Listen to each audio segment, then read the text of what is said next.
What is yoga? Okay. Yoga has become a very common word I find in Europe and in America particularly. And people talk about yoga and they do various funny asanas and all that, and they say this is yoga. But basically, yoga means whatever mental involvement is there, then it becomes yoga. For instance, yoga is a very ancient system of some 5,000, 6,000 years old. And people have found that the basic problem in human life is caused by the mind, our own mind. So if at all there is a villain in our life, that is our mind, because our mind can make and can also mar things. So it has both positive aspects and also as a negative aspect. So in old times people have thought much about mind, and they found that the human mind needs to be regulated and controlled. And for that they made various devices. They have thought about various ways by which a person's mind can be regulated and controlled, so that a person can live a very happy and lovely life. That was the object. So for that, one of the systems they evolved was yoga system. Yoga means union, or yoga means integration. So basically it involves the integration or union of your mind. Suppose I work on something, I play or I do some work, then I involve my mind on doing my work. I may clean a floor, I may clean a vessel, or I may cook, or I may sing. So everywhere I involve my mind, then it becomes yoga. So wherever I involve my mind in my work, that is called karma yoga. And when I think also, I can involve my mind, because many people think without involving their mind fully, because 100% brain capacity is not used by many people. Only a few percent is used, and then people misunderstand more than understand. So here, yoga comes in your work. So the moment you use all your brain, all your mind in your own thinking, then you will never make any mistake in life, and whatever you make will be going to be happy, and will be useful for you, for your family, for your neighbors, for your country. So yoga is a system which makes us more efficient by using our mind in a proper fashion. Okay. And could you tell me what is nada? Well, nada is sometimes translated to mean sound. But I have a feeling that it's too coarse a translation. The real translation of nada involves just not a physical sound, but also a mental aspect of the sound. Not only the physical aspect, but also mental aspect. The representation, mental representation. Mental representation. Okay. Mental echoing of the sound which we listen to through our ears physically. So there is a physicality of the sound and a mentality of the sound, two aspects of sound. And in Sanskrit word nada, if you say, nada means flow. Nada does not mean something static. Suppose I make a sound like this, that is not nada. Because this sound has to be followed with certain echo of this sound in my mind. So you can say that we have so many instruments here, resonant, instruments. When you say resonant, so it has to echo the sound. So there are two aspects of nada sound. One sound is called ahata sound, or the struck sound. The other is called anahata sound, that is the unstruck sound. The first one is a physical sound, the second one is a mental sound. For instance, if I take any musical instrument, if I can strike this instrument, of course, then the first I do a strike sound, physical sound, by striking it. Just for a second or a split of second I strike it. then that striking is followed by unstruck sound or anahata sound. That is the mental sound. So the sound is divided into two aspects. One is physical, the other is mental. So I try to demonstrate now by striking only once. I strike, but immediately after my striking, the sound prolongs. The overtones and harmonics take over the tone, and then they go and push the sound ahead in the scale of time.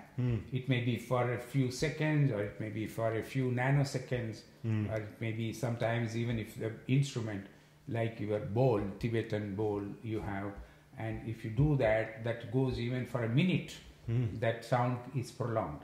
Although only once you have struck it, but the prolongation effect is much longer. That prolongation is called nada. That is the intonation of a sound is called as nada. So now I strike once, and that is being followed. The first time I make a sound, and the sound is followed by nada. So let's concentrate on this. I again make it in this side. That means only once I have struck, but it is going on.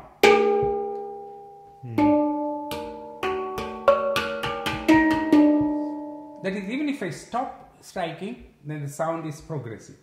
So that's what is nada. Okay, thank you.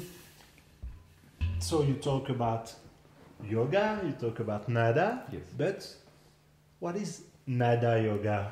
Yeah, that's a very relevant question. So when you bring yoga and nada together, then it has to become NadaYoga. So that means we saw yoga means involving the mind. Okay? When you add nada to your mind or the sound to the mind, then it becomes NadaYoga. You can call it yoga of intonation or yoga of sound, NadaYoga. So here what you do is, in NadaYoga, various practices are there to control your mind. It's like yoga system. For instance, it's part of yoga system. Actually, NadaYoga is not separate from yoga. It is integrated with yoga. So when you do meditation, particularly on breathing, because breathing is considered as the most important and essential function for the human being. If we are alive today, it is because of our breath. The moment you imagine a situation where you are going to close down your breath, either artificially or with your fingers or with your mouth, you are going to close it, or you are going to be tied up here and with a cloth and you are closing it, naturally we will all become dead bodies. So that means the breath is the thing that makes us alive, that makes us think, that makes us talk, that makes us do our work. So the breath is the most important and essential aspect of our life. And so the yoga system gives much importance for breathing exercise. When they do the breathing exercise, when you are inhaling the breath and exhaling the breath, there is certain very subtle vibrations. So you are sensitizing your body and mind to those vibrations, so that you know the importance of sound in your life, the importance of nada in your life. And eventually there are worshippers of sound in India. They are called Nada yogis.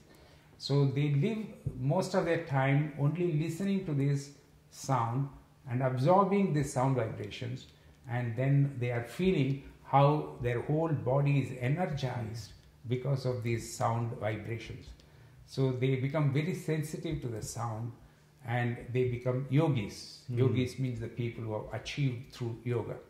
So they feel all the time they are in a condition of happiness, and they never have complaint against anybody.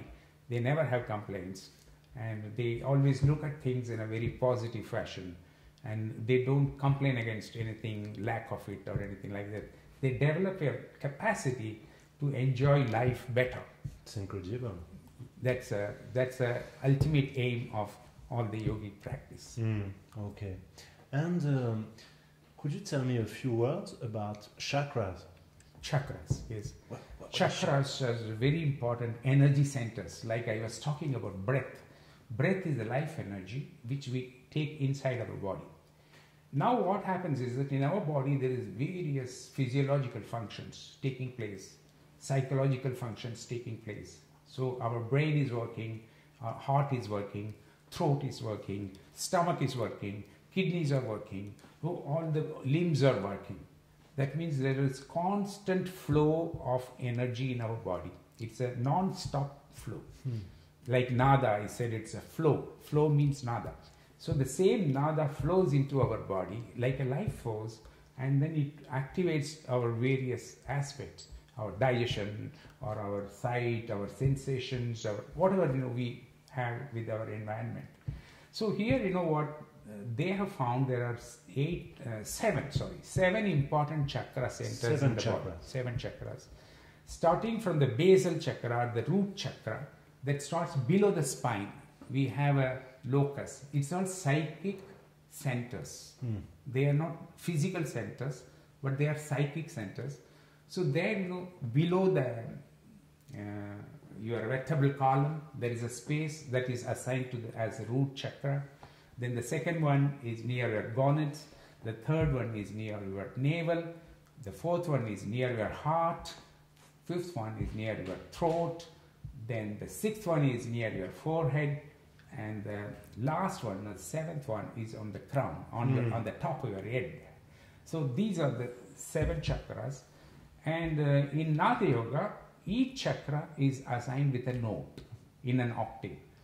Because the whole human body is considered as an octave. In South India, you have been there. There is veena. It's a fretted instrument. There are 7 frets are there. So each fret represents the backbone actually. So it is a vertebral column. So the human vertebral column is replicated in the instrument called veena. So you told me that there is a link between the sound, the notes, and the different chakras. Yes, different. That's it. Yes. Okay. So that means each chakra or each note that emanates from that veena, then you can be sort of synchronized with your body chakra. For instance, you have the low pitch notes, lowest pitch note you take in an octave. We work on a D scale right now. In D scale, for instance, if I tune this swara, Shruti box, in the Shruti box you have 4 strings, and that reminds you of the wavelengths of the octave.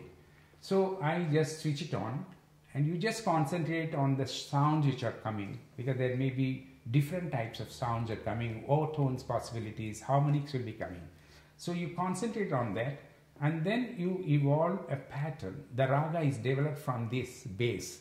This is the what you call this is a foundation. This is a foundation of the ragas. So first I switch on the foundation, and after the foundation we will build the raga. For that in purpose I am taking a very simple raga called Maya Malava Gaula Raga. So this particular raga is normally the first lesson for the persons who wants to learn music. So this is the easiest raga for the children. Normally the children who join to the course of classical music at the age of 5 or 6 or 7, they are made to sit and then they are made to practice this raga. So we start with that. So let's try it. So now the Shruti box, you just observe the tones first. Then I will start evolving that tone, the basic tone, into the whole octave. I will take you to the whole octave and backwards.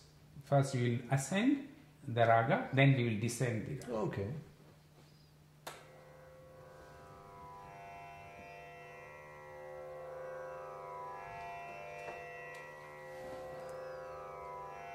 So if I want to say what is the lowest pitch in this scale, that is the first note.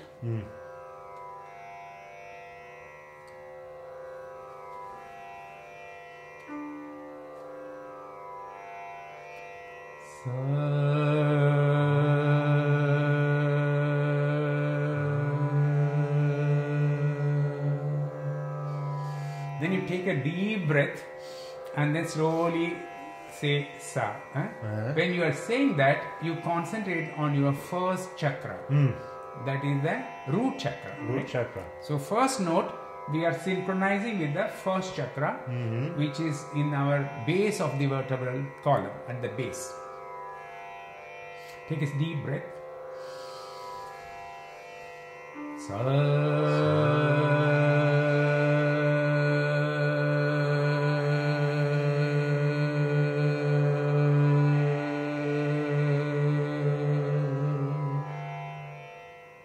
Now we go to the second chakra, gonad chakra. Gonad chakra. And like that we go to third, fourth, fifth and sixth and seventh. Up to seventh we will go. And when we recite this note, then we must make sure that we focus our mind to those chakras. Then only the synchronization will take place. And you must inject these sound vibrations into that chakra, so that you will be able to take its echo whenever you want. Whenever you go, even without this instrument, that chakra will vibrate. You will feel the vibration, in the body. But it comes over a practice. It's not coming just once or twice you do it, you come. But it has to be done as a regular exercise every day, like a physical exercise. It is a mental exercise, mental gym. This is a kind of self-music therapy? That's right. Because when you are doing it, you are doing for yourself. You are not doing for anybody else. Okay.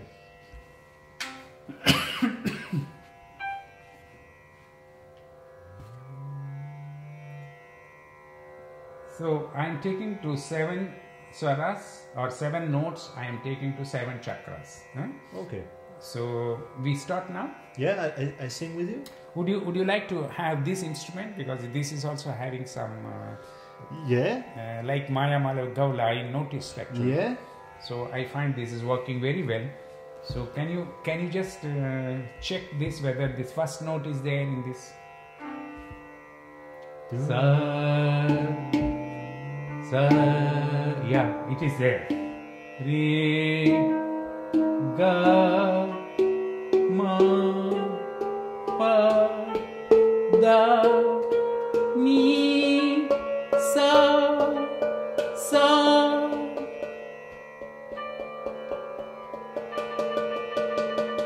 ni, da, pa, ma, ga, re, sa.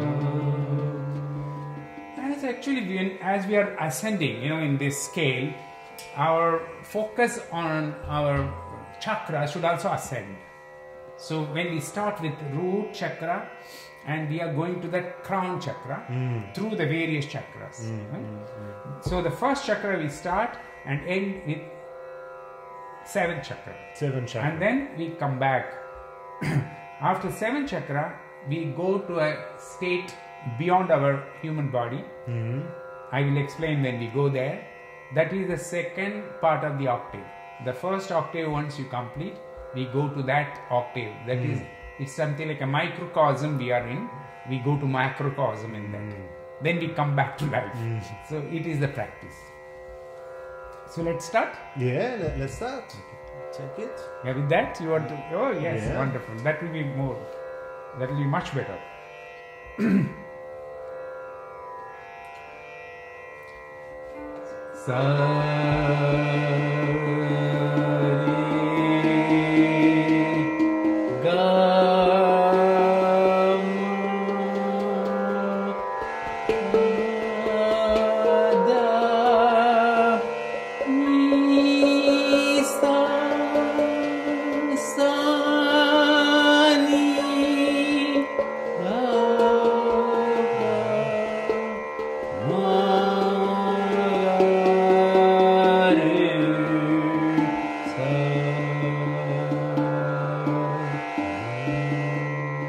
Then what we do is, whenever we want to sort of give some special attention to the chakras, for instance, we have 7 notes.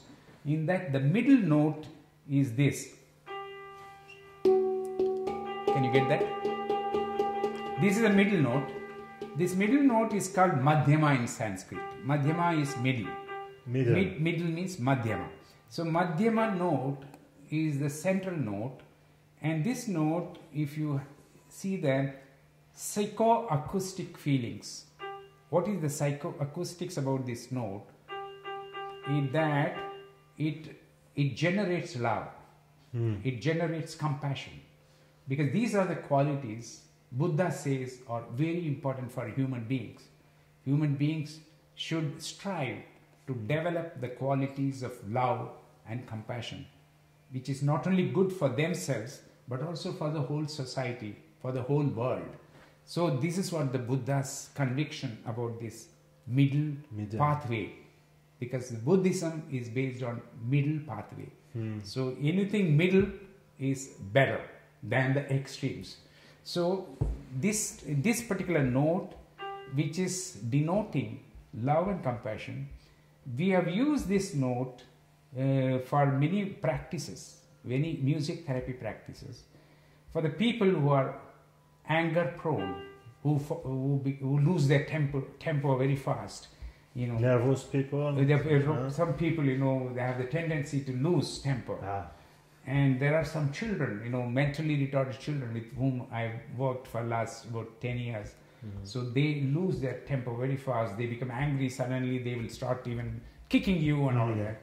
So some teenagers are there who are very prone, you know, very, very restless, impatient, and they just shout and things like that. It is for these children, if they can be made to sit at a place and somewhat cajoled to listen to this tune and repeat this tune, over a time we find they are able to overcome their negative aspects of temper.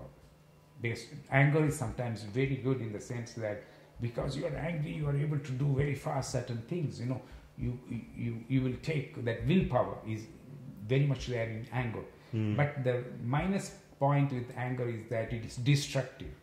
It can destroy the individual, it can destroy the society. So what we normally do is that we, for instance, when we are doing this scale, this octave, in middle note we stop and we make the patients to intone this middle note more often. So, and then we ask them, imagine love, imagine compassion, like that. You know, sometimes people themselves don't get that from outside. From their parents, they don't get compassion or love sometimes, unfortunately. The society doesn't give them compassion and love. So they have to be compensated by this music. It's the music which alone can guarantee the compassion to the people.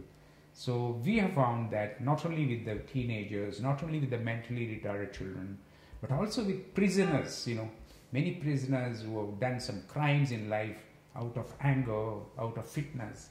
You see, they are given this tune, this tone more. And then this tone serves as a tonic for them. It's tonic for them.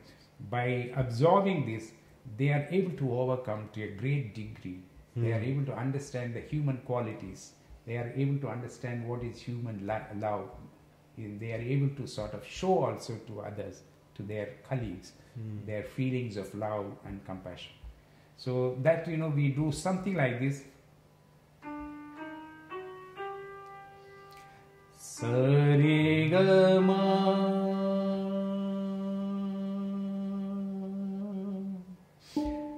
And we ask them to concentrate this ma in their heart, because heart is the symbol of love.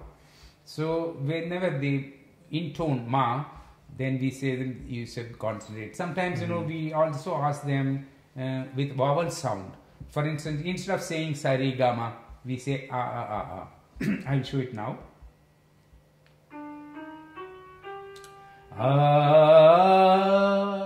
This is the scale is recommended for anyone who wants to learn music in South India. The first scale, if you go to a teacher, you say, I want to learn Carnatic music, then he will say, come on, repeat.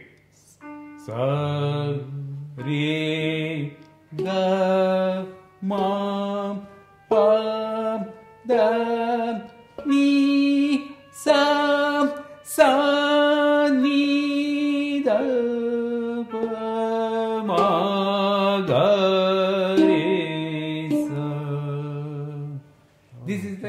ascending and descending raga scale. So the scale. And over that they develop so many complicated sort of presentations. For instance, I can say there is something called, it's a very complicated manner of singing. Sa sari sari sari ga ri ga sari ri ga sa sari ri ga sari sa ga sari ga sari ga ma. That ma is madhyam. That's for the heart. So when you do this and take a breath and say sa sari sari sari ga ri ga sari ri ga sa sari ri ga sari sa ga sari ga ma. Ri ga ma ri ga ma ri ga ma ri ga pa. Ga ma pa ma pa ga ma pa ga ma pa da. Ma pa da ma